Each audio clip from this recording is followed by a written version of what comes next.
আসসালামু আলাইকুম। Manda agro farm YouTube channel ও ফেসবুক পেজে আপনাদের সকলকে স্বাগতম। আমি আজকে আপনাদের কেশর বা শাকালুর কিভাবে বীজ উৎপাদন করবেন সেটি দেখাবো। দেখুন, এটি বীজ উৎপাদনের জন্য রাখা হয়েছে। এটি মূলত দেখতে অনেকটা সিমের মতন ফল। দেখুন, এটি কেশর আমাদের স্থানীয় নাম। এটির বীজ উৎপাদনের জন্য এখানে রাখা হয়েছে। তো একটি খুঁটির সাহায্যে আসলে শুধু অল্প একটু মাচার মতন দেওয়া হয়েছে, এতে প্রচুর ফল। যদি দেখাই, দেখুন প্রতিটি স্টিকে অনেকগুলো করে ফল, আর প্রত্যেকটি ফলে মোটামুটি 8 থেকে 10টি বীজ হয়ে থাকে।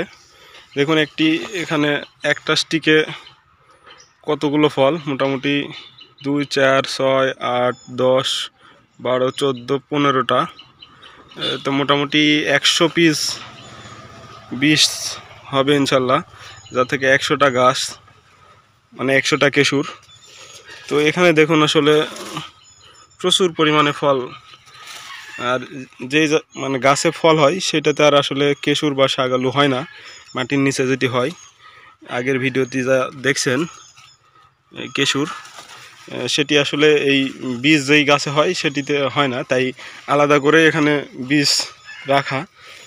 একদম প্রচুর ধরছে, এখানে মাত্র 2-3টি গাছ আছে, তাতে যে পরিমাণ ফল মোটামুটি অনেকগুলোই বীজ পাবো আশা করা যায়।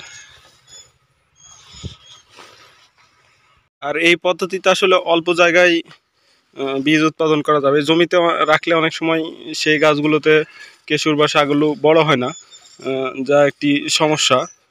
হয়তো ক্ষেতের এক পাশে রাখা যায়, কিন্তু আসলে এভাবে মাচা দিয়ে খুঁটি দিয়ে রাখলে এতে ব্যাপক ফলন, অনেক ফল ধরে, যা অল্প জায়গায় আসলে ফল নিলে অনেক ফল পাওয়া সম্ভব। দেখুন আসলে প্রচুর ধরছে, একদম ব্যাপক ফলন। এটুকু দিয়ে হয়তো আশা করা যায় যে অনেকগুলো বীজ পাবো, যেগুলো আমার মূল জমিতে আগামী বছরের জন্য রোপণ করা যাবে। আর সবচেয়ে এটাতে ভালো, দেখুন কতগুলো, দেখে মনে হচ্ছে সিম, কিন্তু আসলে এগুলো হচ্ছে শাকালু বা কেশর। আমরা স্থানীয় যেটা কেশর বলা হয়, কেশব আলু বা কেশর, সেটার বীজ। আর এই বীজ পরিপক্ক হলে হলদে বাদামি বর্ণ ধারণ করে, অনেক সময় কালচে বর্ণ ধারণ করে। এই সময় এগুলো কেটে রোদে শুকিয়ে এর বীজগুলো বের করে সংরক্ষণ করা যায় পরবর্তী বছরের জন্য। তো এই ছিল আজকের ভিডিওটি কেমন লাগলো অবশ্যই কমেন্ট করে জানাবেন, আর কোনো কিছু জানার থাকলে কমেন্ট করে জানতে পারেন। তো এই ছিল আজকের ভিডিওটি দেখার জন্য সকলকে ধন্যবাদ।